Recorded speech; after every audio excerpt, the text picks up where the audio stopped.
Hey guys, welcome to Beyond the Hustle podcast, All or Nothing. My name's Dylan. To go ahead and find out more about what we got going on here, make sure you like, follow, and subscribe for us today. To the right of me here, I have. My name's Steven, and we like to talk with local entrepreneurs about their journey to success. And to my right, Anna Goldwatch. And today we have our man here, Steven. Steven, why don't you go ahead and tell us a little bit about yourself? My name is Stephen Michael Martin. I'm an award-winning national drummer and actor. Performed and recorded with Grammy Award winners, CMA Award winners, Emmy Award winners, a #1 hit pop artist. Opened for dozens of international hit bands, and even more than that. So with that one right there, let's just start off. What would be your top all, like it was an epiphany one, or like, hey, I got this done, a bucket list, if you will? As far as live gigs or studio recordings or? One of each. Okay. Studio recording, I'd have to say I went down to Berkeley, California, and I recorded with Michael Rosen, who was the producer for Papa Roach, Tesla, Journey, Santana, AFI, Huey Lewis and the News. And what's crazy is when we first got into that studio, it was so hustle, get things set up, go over pre-production discussion with him.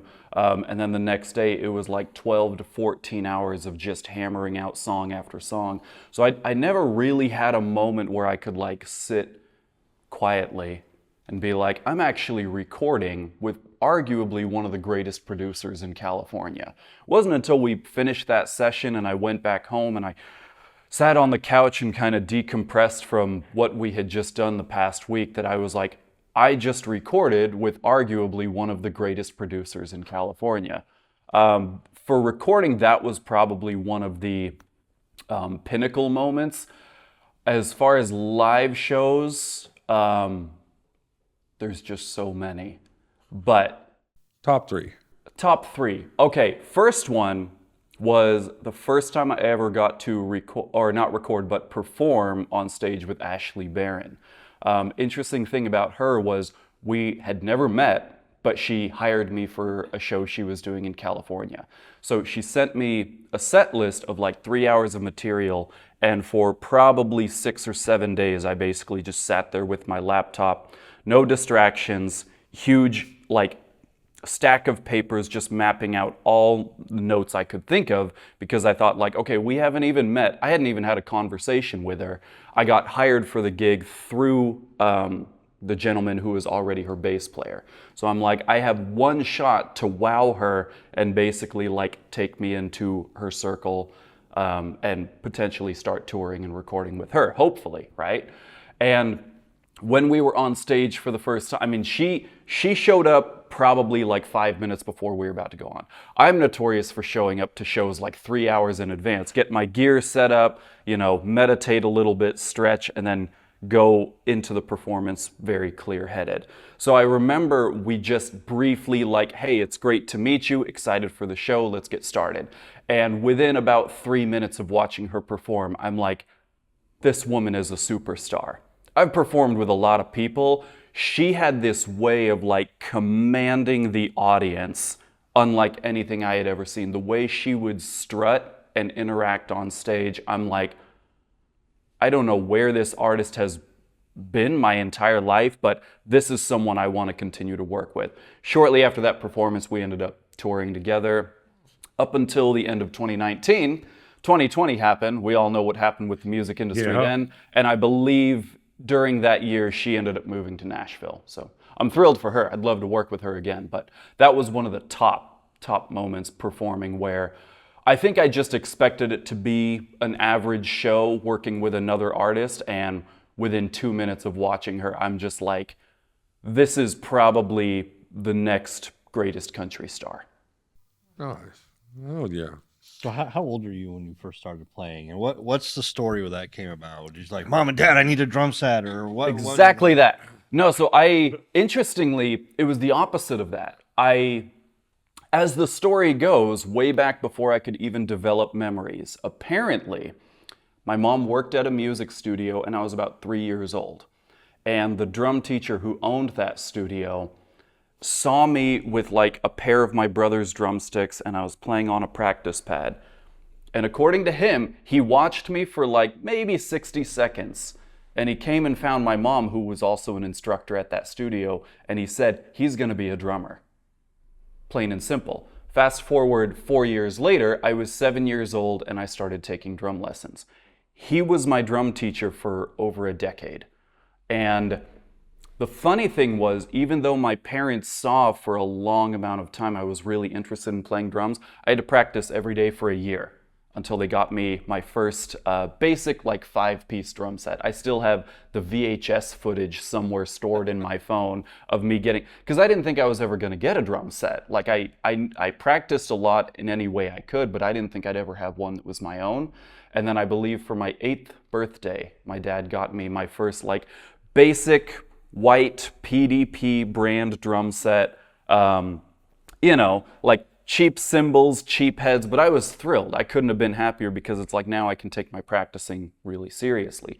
So that was a little over 24 years ago. I turned 31 this year and I started playing drums when I was 7. Yeah, for someone who's only 31, the list of accomplishments, I know drummers in their 50s and 60s that haven't accomplished what you've accomplished. It's amazing. It's amazing. How old were you when you were like, you know what, I could do this for a living? I was thinking about that before I even had my first drum set. When I was in the 2nd grade, I got in trouble every day by my teacher, Mrs. Hall, because I would sit there and just air drum different parts I was thinking about. And she saw that as a distraction, so she would always tell me to stop. But at 7 years old, I had already decided I'm going to be a professional drummer. And this was long, YouTube didn't exist, social media didn't exist, internet was still a really brand new thing. If you had it, it was the dial-up where you yeah, and you would have to wait a good 5 or 6 minutes to load one page on a computer that was a miniature dinosaur, right?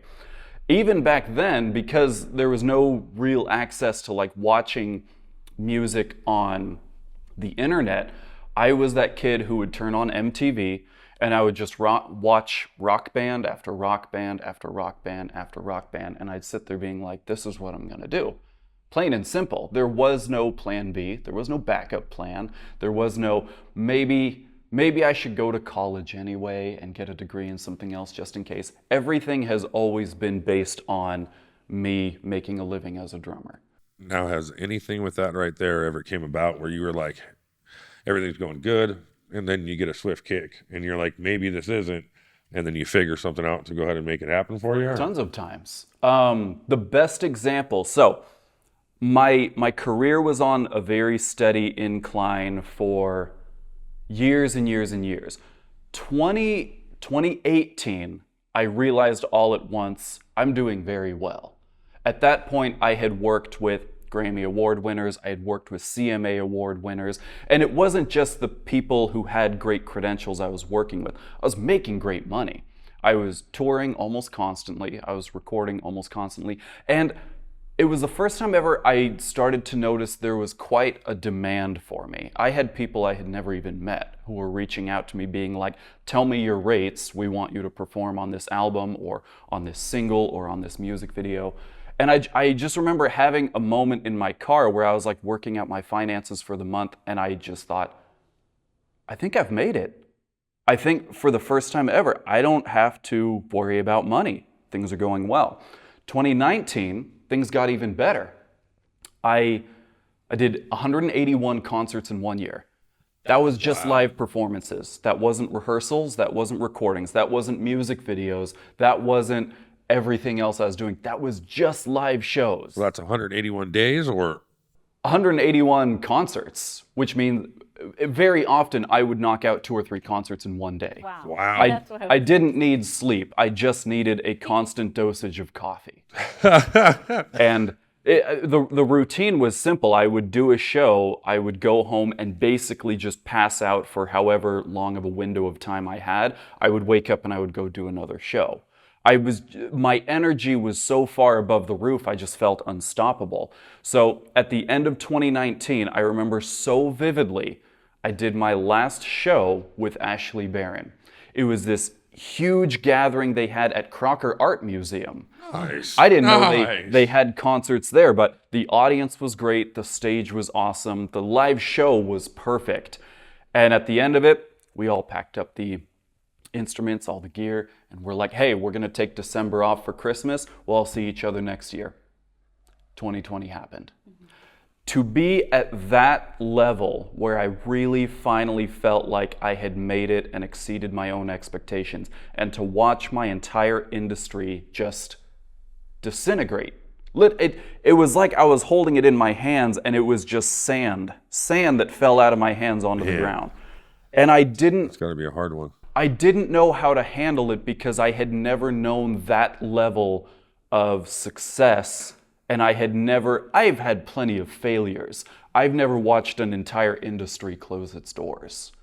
And so I thought to myself, I didn't know what else to do. I was kind of almost delusional, as we all were. This will only last 2 weeks. Yep. Yeah. Yeah, that was definitely Turned into 2 months, and then 2 months turned into 6 months. And this whole time I'm thinking, I don't know what else I'm supposed to do. I've always been a career musician. I was not about to go get some minimum wage job because I feel like I had acclimated to such a level that to go below that would just be a complete disservice to myself. So what ended up happening was I accidentally became a Los Angeles actor. Here's the story. Yeah, let's hear it. Here's the story. I was having this was at a point where I was finally accepting my industry is gone and I don't know what I'm supposed to do now. And I saw this casting call for a movie called Brides of Jesus that was being directed by Joe Bartone in Los Angeles. And the way I read it, it sounded to me like they needed a studio drummer for their soundtrack. So I responded to it. I sent them my resume. I said, I've done a lot as a drummer. I've been in plenty of studios. I'd love to work with you. Let me know your thoughts. And I don't know if it was him or the producer of this film, early in the morning the next day, texted me and was like, hey, this looks great. We'd love to meet you. If you want to come down and meet the cast, then let's schedule that for tomorrow. None of them had any idea I didn't live in LA. But I thought, well, I'm in Sacramento. LA is about 6.5 hours away. What else there's nothing else going on. Yeah. So I thought, I'm gonna make the drive. I drive 6.5 hours from Sacramento down to LA.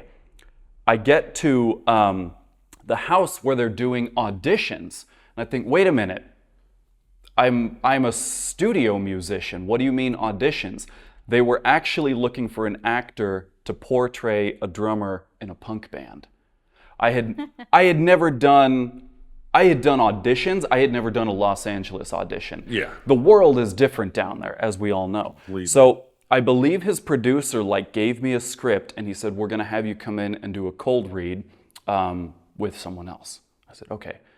And I went in and I'm reading through this script and I realized very quickly, none of this is acting for me. These are all real life music situations I've lived through, right? And so we're going back and forth with this dialogue, and there was one moment I actually fucked up, but I did what a musician would do instead of what an actor would do. There's a scene where I pulled out my phone and I'm scrolling through it, and we have this trending viral thing about our band going on. Well, I grabbed my phone, I pulled it out, it fell out of my hand. Now, I don't know what an actor might do in that situation. A musician will basically pave over the mistake so quickly because that happens all the time with live music. We stumble across a note or we miss a count and we basically just keep it moving forward, right? That's what I did because that's what I do as a drummer. Even if I make a mistake, you're probably not going to notice it because I can just basically pave it over. So I'm miming holding my phone and scrolling through it, and I didn't even know the director of this movie had spent probably 20 or 30 years as a musician. So he saw that I was doing what a musician would do instead of what an actor would do, right? Wow. So we finished this audition, and it's very, okay, that was great, we'll let you know. I get into my car and I think, what the fuck was that? What did I just drive down here for? I thought I came down here to be the studio drummer on a soundtrack, and now I'm portraying a drummer for a film. And I thought, well, I'm in LA. There's really not any reason I need to go back right away. Let me enjoy the city a little bit. So I drive to the Griffith Observatory and park my car, and I think I'm gonna walk the trail up to the Hollywood sign. And literally, almost like a scene out of the movie, when I'm halfway up this trail and I can see the Hollywood sign, my phone buzzes, and I look at it, and it's the producer for this film, and they say, hey, we'd like to offer you the role of Snare, which the name later got turned into Tuna, but originally they called me Snare in this film. And I thought, okay, so I have a gig. Later on, I talked to the director. It turns out he did need a studio drummer for the soundtrack of this movie. And he's just like, would you also be interested in playing drums for it? I'm just like, yeah, of course. So I got my first studio deal in LA and my first acting deal basically on a whim, not even knowing what I was doing. And that was kind of my like, okay, I dropped from having great success down into feeling like I had absolutely nothing at all. And then that's kind of what ended up getting me accidentally into movies. So with that right there, so you went off and we're doing music, everything was going well, and then it comes down to, hey, I don't know what the hell to do anymore. Let me go ahead and try something else. But you stayed in your lane on it too for something that you knew. Yeah. And you just decided, I have nothing else to lose, nothing to gain. Let's go ahead and go. And the worst thing is I could gain an opportunity. So that's awesome. So what happened after that? That's what I want to know. What's the next part of the story? So awesome. We finished the film Brides of Jesus. And I remember on our last day of filming, I did my final scene and I walked out onto the director's patio and I kind of just sat there outside and I had a moment of like, is this it? Was that the start and the beginning of my movie career? Like, now what? And I basically just went home. And that film, I think, ended up appearing in probably over 100 film festivals. It won probably 44 awards. Wow. And that was my first eye-opener of like, oh, I might have something here. I was always obsessed with movies as a kid. It wasn't just that I would watch them. I would analyze the characters. I had the longest list of favorite actors for varieties of different reasons, but I had never thought about doing that as a career. Everything was always, I just want to be a drummer. And I think the reason for that was I was surrounded by musicians as I was growing up. I never knew any film actors. I knew some kids who were in theater. I didn't know any people who had actually been in movies. So the thought had never occurred to me that it's like I can basically take what I'm good at and bring that to the screen, and hopefully in the process, people will give me money for it. So Brides of Jesus was the first eye-opener of just like, oh, I think I may have accidentally stumbled upon a whole new avenue. I can still be a drummer, but I can also be in movies. Since then, I think I've done probably a dozen. One of them is premiering at Tower Theater in 6 days. What's the name of that one? Conjuring Tapes by Wolfcat Films. Arguably, probably one of the smaller parts I've done, but that's probably the most fun I've had on set for a movie. I won't give too much away, but they had us in this like enormous abandoned barn, and we were cult members who got to witness a sacrifice. That's cool. Hey, not too far about what happens here in the Central Valley. Right. So, what was your big break? When what was your first paying gig that like opened up all the doors? Oh, I remember so vividly the first time people actually gave me money to do what I was passionate about. What's crazy is, started playing drums at 7 years old. I don't think I got my first payday for a show until I was 18. 11 years of putting in the footwork, and I always wanted to make a living, but once I hit 18, my eyes were opened. Like, now I have to. Money isn't a luxury. It's becoming something that I need to live.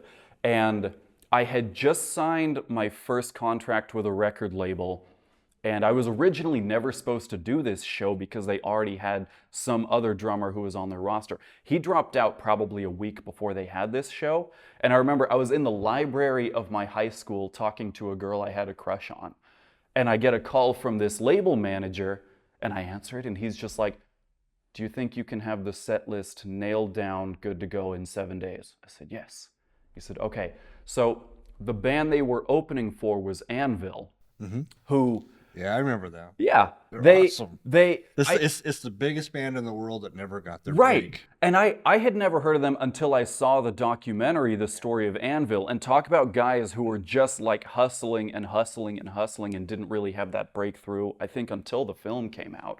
And they were on tour. We were an opening act for one show of theirs. So I remember I had never played the Boardwalk in Orangevale before, but to me as a kid, still in high school, that was the holy grail. I remember driving past that place with my grandparents as a kid and thinking, you gotta be somebody to play at that venue, right? I had never even been inside. Next thing I knew, I had a show there. I think for my first paying show ever, I was paid like $18. It was not a great... You got to open for Anvil. Right. But I was 18, and I remember I put some gas in my car, I got McDonald's, and I had a little bit of money for groceries to take home. And I was on cloud 9 because it was the first someone actually paid me to play drums. And then from there, it started to open up more and more and more. But that was my first people will give me money for this? I've been doing it for free for over 10 years. So the chick that you had a crush on in high school, you still keep in contact with her? No.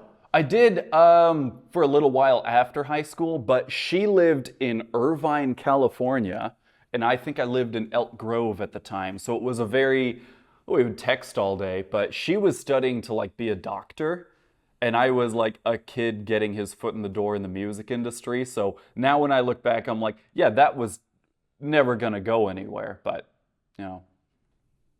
Yeah. that's that. First gig opening up for Anvil. I mean, you guys are probably too young to know who Anvil is. Yeah, no idea. Or that type of music. But yeah, to me, Anvil was always the band that you were waiting for them to just pop. Yeah. Yeah, that's super cool. Yeah, watch the documentary if you haven't watched it. So before we were talking, and you said this month was an incredibly busy month for you. What do you have going on? Tonight, I'm going to be on the award-winning reality show Love After Lockup.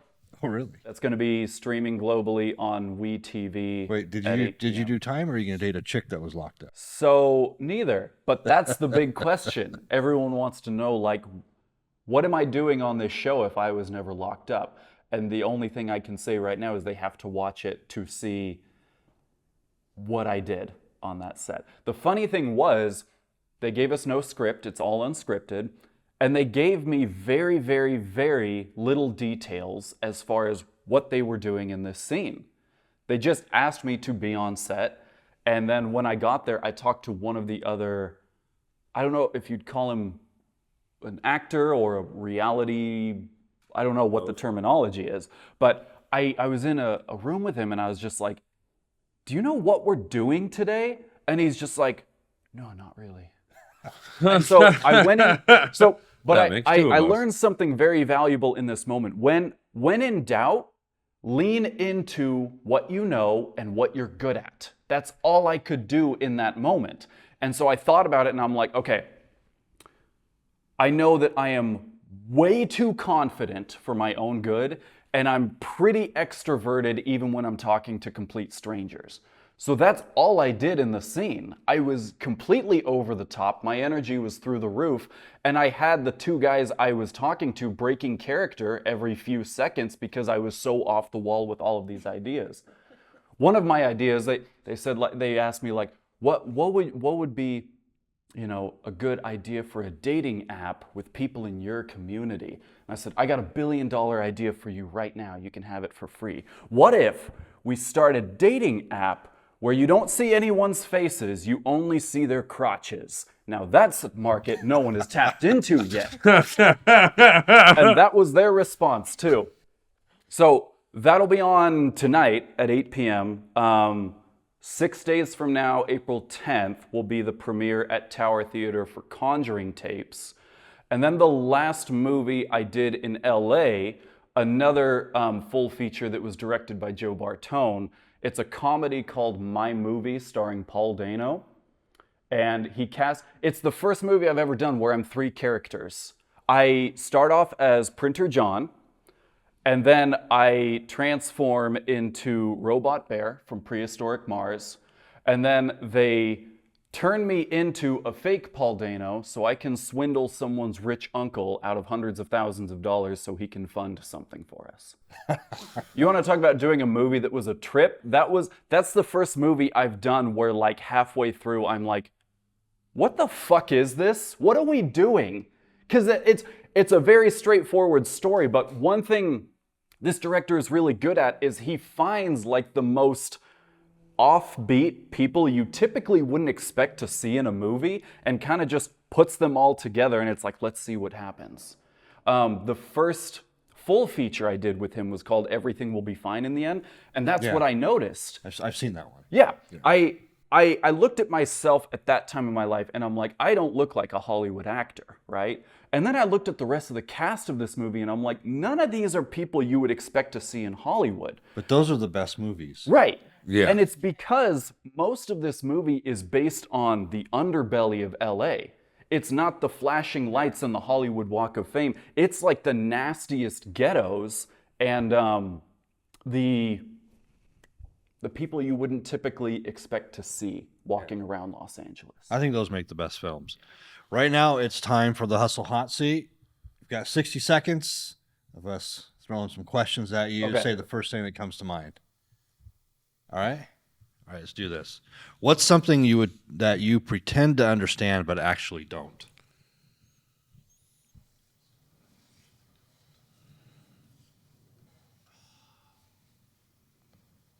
Rapid fire. I don't know. Okay. I should know what I don't know, but I don't know what I don't know. I always say that all the time. I don't know what I don't know. Right. Something I pretend to know a lot about and I don't. How about this one right here?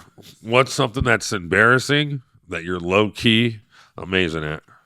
Something embarrassing that I'm low-key amazing at. Socializing with strangers. That's a skill I feel like people in my generation don't have because we're all looking at our phones. I will talk to just about anyone at any time about anything. And I think on the outside it should be perceived as that's embarrassing, but I think because my energy is so high in any kind of situation, I like that about myself. Yeah. Ugh. What's a luxury you refuse to live without no matter how broke you are? Starbucks. I have that habit. I am that guy who will go to Starbucks and I will spend $9 on a coffee. And I won't feel any guilt about it because when I have that first sip, I'm like, this is worth every penny.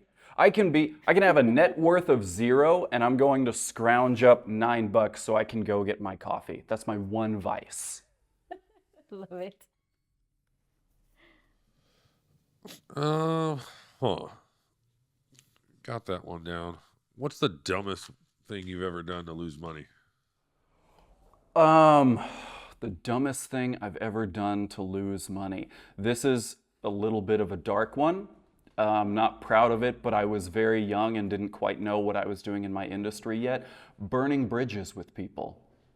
I did that a lot in my very late teens and my early 20s because I had a much more judgmental mindset.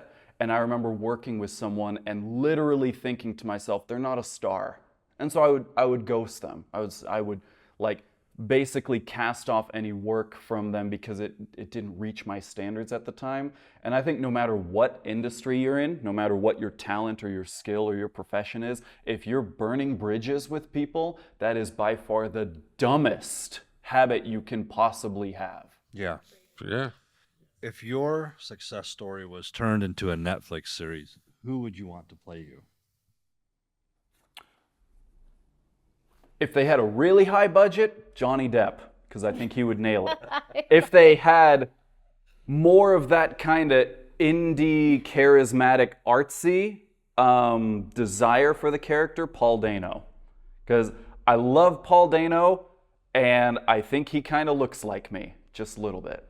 He's also like probably one of the most underrated Hollywood actors in the world right now. What's the weirdest compliment you ever received? Am I allowed to say X-rated things on this podcast? Is that okay?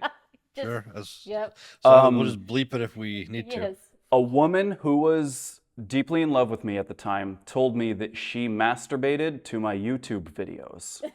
There's nothing X-rated on my YouTube videos. It's me playing drums. It's music videos. Already has a kink. And she didn't say it as a joke. She said it with a lot of sincerity, like this is what I was doing earlier today. That has stuck with me for years.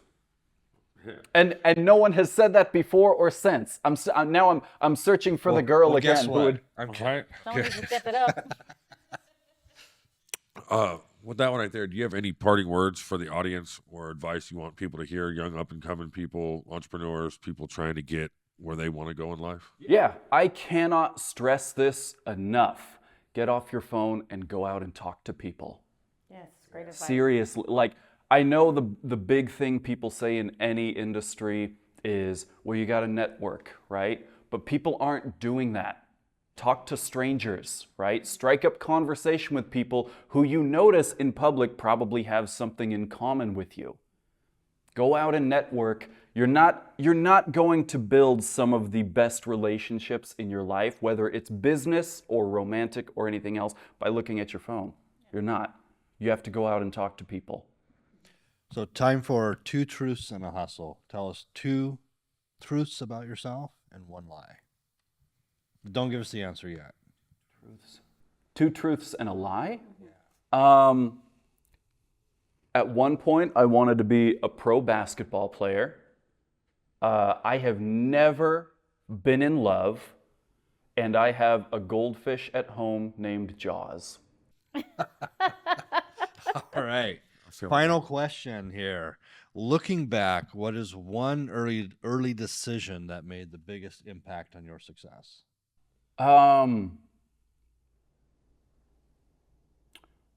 Probably picking up my phone and calling someone.